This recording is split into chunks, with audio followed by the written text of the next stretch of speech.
ఉన్నటువంటి ప్రభుత్వం కనబడుతుంది. కోటమి ప్రభుత్వంలో మిగతా వాళ్ళు ఉన్నారో పోయారో మాకైతే అర్థం కావట్లేదు. పవన్ కళ్యాణ్ గారు మాట్లాడటం లేదు. పవన్ కళ్యాణ్ గారు అసలు మాట్లాడలేదు సార్. ఎందుకని అంత సైలెన్స్ మెయింటైన్ చేస్తున్నారు? గతంలో సార్ అమరావతి రైతులకు సపోర్ట్ చేస్తూ వచ్చారు. మీరు అధికారంలో ఉన్నప్పుడు మేము మీ మీద అయితే విమర్శలు చేస్తూ వచ్చారు. 3 రాజధానులు ఏంటి, అదేంటి, ఇదేంటి అని చాలా కామెంట్స్ చేస్తూ వచ్చారు. ఇప్పుడు కనీసం పవన్ కళ్యాణ్ గారు అసలు ఆయన స్టాండ్ ఏంటి అనేది కూడా చెప్పట్లేదు రాజధానికి సంబంధించి. ఆయన అసలు స్టాండింగ్లో ఉన్నాడో సిట్టింగ్లో ఉన్నాడో అర్థం కావట్లా. అవునా? సిట్టు స్టాండ్ చంద్రబాబు నాయుడు గారు ఆయన కూర్చున్నాడంటే మోడీ కన్నా ఎక్కువ పొగిడేసిపోతున్నాడు. అసలు ఈ దగ్గర నేర్చుకోవాలా, 40 సంవత్సరాల ఇండస్ట్రీ ఉంది, అసలు అక్కడ ఇండస్ట్రీ లేకుండా చేసి 40 సంవత్సరాల ఇండస్ట్రీ అని మాట్లాడుతున్నాడు.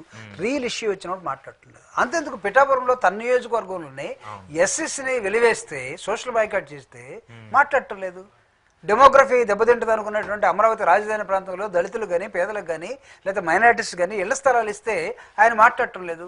రేపు రైతులందరూ కూడా మా భూమిని తీసుకెళ్లి నువ్వు 20 కోట్లకు అమ్ముకునే పని అయితే మా సంగతి ఏదో చెప్పబోయంటే దాని మీద మాట్లాడటం లేదు.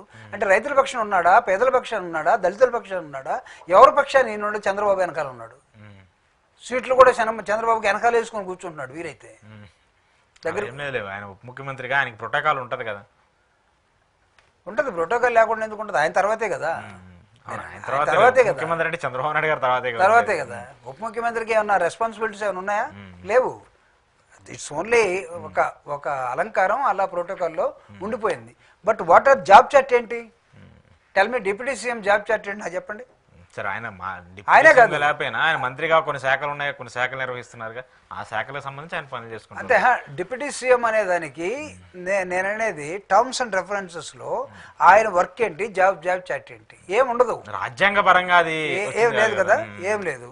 ఆయనకు ఉన్నటువంటి ఇచ్చినటువంటి పంచాయతీరాజ్ ఒకటి, ఎన్విరాన్మెంట్ ఒకటి, సైన్స్ అండ్ టెక్నాలజీ, ఫారెస్ట్, ఇదే.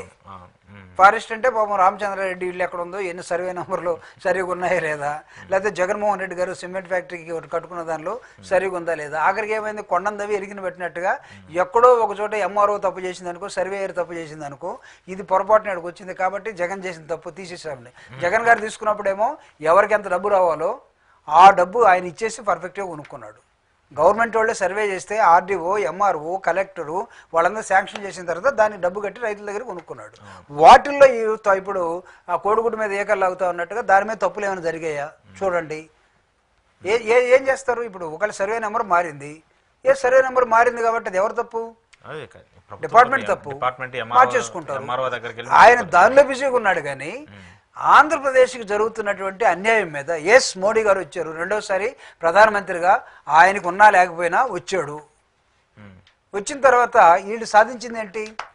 ఏమన్నా కొంత గ్రాంట్గా తీసుకురాగలిగారా? కనీసం అడగలేదు కదా. కనీసం నీకు ఇంతకుముందు రీఆర్గనైజేషన్ యాక్ట్లో స్పెషల్ స్టేటస్ ఇవ్వాలి, స్పెషల్ స్టేటస్ వల్ల ఆంధ్రప్రదేశ్ మళ్ళీ బతుకుతుంది. ఆయన రావటం వల్ల కాదు, ఆయన అక్కడ కూర్చొని ఇచ్చినా దీనికి ఆక్సిజన్ వచ్చినట్టే. ఆయన తీసుకొచ్చి కనీసం దాని మాట ఎత్తకుండా ఎందుకు భయపడుతున్నారు? చంద్రబాబు నాయుడు గారు కానీ, పవన్ కళ్యాణ్ గారు కానీ అసలు మోడీ గారితో మాట్లాడాలంటే, రీఆర్గనైజేషన్ యాక్ట్లో ఉన్నటువంటి చట్టాన్ని మాట్లాడాలంటే భయపడిపోతున్నారండి. జగన్మోహన్ రెడ్డి గారు ఉన్నప్పుడు ముఖ్యమంత్రిగా వైజాగ్ వచ్చాడు. జగన్మోహన్ రెడ్డి గారు స్పష్టంగా ఉపన్యాసంలో చెప్పాడు ఆయనకి, నాకు నా రాష్ట్ర అభివృద్ధి సంక్షేమం మాత్రం ముఖ్యం, మాకు ఇవ్వాల్సినవి ఇవ్వండి అన్నాడు. కానీ ఆయన ఇవ్వలేదు. కనీసం అడిగాడు కదా, అడిగాడు. ఇక్కడ ఎందుకు అడగలేకపోతున్నారు? సో ఇట్స్ ఎ క్వశ్చన్ కదా. మీరు కూటమిగా ఉన్నప్పుడు ప్రజలు ఏమనుకుంటారంటే, కూటమిగా వచ్చారు కాబట్టి ఇంకా బలంగా ఉంటారు వీళ్ళు, కేంద్రం నుంచి ఏమైనా తీసుకొస్తే ఈ రాష్ట్రం ఇంకా అభివృద్ధి చెందుతుందేమో అనుకున్నారు. జగన్మోహన్ రెడ్డి అంటే పాపం ఒంటరివాడి కాబట్టి మోడీని ఇంకా గట్టిగా అడగలేకపోతున్నాడేమో, ఆయనకన్నా ప్రాబ్లం ఉందేమో అని అనుకున్నా, ఆయన అడిగినంత గట్టిగా, జగన్మోహన్ రెడ్డి గారు ప్రశ్నించినంత గట్టిగా, రిక్వెస్ట్ చేసినంతగా, లేదా రిప్రజెంటేషన్ ఇచ్చినట్లో కనీసం వీళ్ళు హాఫ్ ఇంచ్ కూడా కదలలేకపోతున్నారు. కాబట్టి how can you think that రాజధాని area is going to develop like anything and Istanbul లాగనో లేకపోతే ప్రపంచ రాజధాని స్థాయి లాగనో ఎలా వస్తుంది? ప్రపంచ స్థాయి రాజధాని అంటే అసలు ఏంటి డెఫినేషన్ ఏంటి సార్? నేను అడుగుతున్నాను, ఏంటి అసలు? ఇప్పుడు ఏ రాష్ట్రానికి, ఏ దేశానికి రాజధానిలో ఆ దేశానికి రాజధాని అవే గొప్పగా మనం చెప్తూ ఉంటాం. ఇప్పుడు అమెరికాకి వెళ్తే వాషింగ్టన్ డీసీ, ఇప్పుడు లండన్, ఇవన్నీ మనం వాషింగ్టన్ డీసీ పోతే ఎట్లా ఉంటుంది తెలుసా? మామూలు బిల్డింగ్ లానే ఉంటుంది. అదే నీకు ఒక 100 అంతస్తుల బిల్డింగ్ లాగా, లేకపోతే 1000 ఎకరాల్లో లేవు. అది మహా ఉంటే ఒక 5-6 ఎకరాల్లో ఉంటుంది. ఆఫీస్ లాగానే ఉంటుంది. ఒక డిపార్ట్మెంట్ కట్టుకున్న హెడ్ క్వార్టర్ లాగా కనబడుతుంది. అది క్యాపిటల్.